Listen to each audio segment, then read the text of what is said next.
कोई आपके साथ जो है सहमति से बनाए संबंध को बना रहा है या फिर आपके साथ जो है बहला फुसलाकर अगर प्यार का झांसा देकर शादी का झांसा देकर अगर वो आपके साथ जो है संबंध बनाता है, तो इस पे क्या आपको जो है अधिकार है कि आप किसी के प्रति जो है एफआईआर दर्ज करा सके या फिर आप किसी के खिलाफ जो है एक्शन ले सके। आपके पास दो तरीके का ऑप्शन होता है। एक पहला ऑप्शन ये होता है कि आप किसी के साथ सहमत से जो है संबंधों को बना रहे हो और एक दूसरा होता है असहमति से संबंध। तो अगर हम सहमत की अगर हम बात करें तो यहाँ पर ऐसा होता है कि अगर आप किसी के साथ आपका प्रेम है, प्रसंग है, आप उससे आपकी बातें बन रही है, तो आप अपनी सारी खुशियां या फिर अपना सारा चीज़ उस व्यक्ति को दे देते हो जिसके लिए वो लालायित होता है या फिर उसमें आपका भी हाथ होता है। लेकिन जब कुछ दिनों के बाद ये माहौल जब बदलता है और यहाँ से हटते हैं,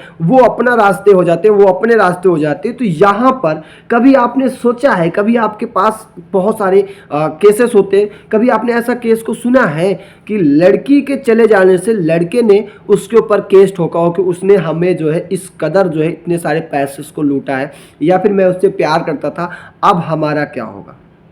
लड़का भी चाहे तो उसके ऊपर मान हानि का या फिर अपने पैसे खर्च किया है इन सारे इन्वेस्टमेंट का सबका जो है एफआईआर दर्ज करा के वो जो है उससे वसूली कर सकता है, रिकवर कर सकता है, लेकिन वो यहाँ पर नहीं करता। लेकिन हमेशा क्या होता है कि लड़कियाँ जैसे ही उनका ब्रेकअप हुआ या फिर उनसे बातचीत करना बंद हुआ, वैसे ही वो उस लड़के को फंसा देंगी कि उसने तो मेरे साथ जबरन जो है दुष्कर्म कर रहा था या फिर हमारे साथ जो है जबरन प्रयास कर रहा था, प्यार कर रहा था या फिर हमारे साथ ऐसे घिनौनी हरकत करा। एक बात नहीं समझ में आती मुझे, जो 3 साल 4 साल का गैपिंग का पीरियड था जिसमें आप लोग जो है रिलेशनशिप में थे, उस बीच में तो ऐसा कुछ भी नहीं हुआ,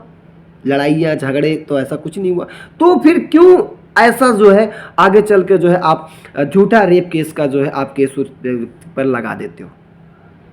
इसीलिए सुप्रीम कोर्ट ने साफ साफ वर्डों में कह दिया है कि अगर आप अपने सहमत से संबंध बनाते हो तो आईपीसी की धारा 376 को बलात्कार के केस में नहीं लिया जाएगा, आईपीसी की धारा 375 को जो है इसके श्रेणी में नहीं लिया जाएगा। तो अब आपके पास ऑप्शन क्या बचता है। अब अगर हम बात करें कि कोई आपके साथ जबरन करता है तो उसके लिए आईपीसी की धारा 376 354 आपके ऊपर पारित होगी, आपको न्याय मिलेगा। लेकिन अगर ऐसा नहीं है तो जांच के बाद अगर आप दोषी पाए जाते हो तो आपके ऊपर ही केवल एक्शन लिया जा सकता है। अगर आप अधिकारों की बात करें कि आप किस तरीके से इसमें आप अपना अधिकार को पा सकते हो, तो सबसे पहले फंडामेंटल यही है कि अगर आप ऐसा करते हैं तो आपके पास कोई ऑप्शन नहीं है, किसी भी व्यक्ति को आप निर्दोष मत फंसाइए, क्योंकि जब तक आपका संबंध था वो आप लोगों के रजामंदी से था, ना कि कोई जबरन था। तो ऐसे में अगर आप अपने अधिकार को पाना चाहते हो तो अगर किसी के साथ ये हुआ है, अगर सच में हुआ है, तो उसके लिए शासन प्रशासन कचहरी हर चीज़ हर जगह पे बना हुआ है, उस चीज़ पर आपको जो है न्याय मिलेगा। उसके लिए फंडामेंटल आपके पास सारी पहले चीज़, अगर आपके साथ जहाँ पर भी ऐसा दुष्कर्म हुआ है उसकी कुछ फ़ोटोज़, उसके कुछ वीडियोज़ या फिर कुछ ऐसे सबूत जो आप खुद अकेले भी दे सकते हो। पहला चीज़ ये हो गया। दूसरा चीज़, आप एक अच्छे से वकील, सभी वकील अच्छे ही होते हैं, ऐसा कोई नहीं है उसमें, एक वकील पकड़ के आप जो है अपने केस को लड़ सकते हो। और कभी भी वकीलों से किसी चीज़ को छुपाना नहीं चाहिए। अगर आप किसी चीज़ को आप किसी वकील से छुपा रहे हो तो वो आपके केस को जो है बराबर लड़ नहीं सकता। तो दोस्तों ऐसे ही होता है कि अगर कोई आपको फंसा रहा है, कोई महिला फंसा रही है तो ये उसके अधिकार है। अगर पुरुष तो फंसी नहीं भैया, उसके पास तो कुछ है ही नहीं, वो तो साफ साफ है, उसके पास जो लग गया, वो कोर्ट कचहरी का चक्कर लगा रहा है। तो ऐसे केसों में अधिकतर यही पाया जाता है।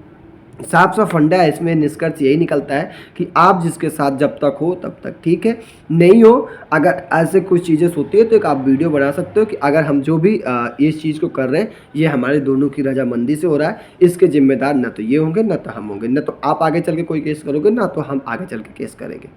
तब इस तरीके से बैलेंस को मेंटेन बनाया जा सकता है। तो दोस्तों आज की वीडियो यहीं तक के लिए, फिर मिलें किसी नए वीडियो के साथ, तब तक के लिए जो है जय हिंद, जय भारत, धन्यवाद।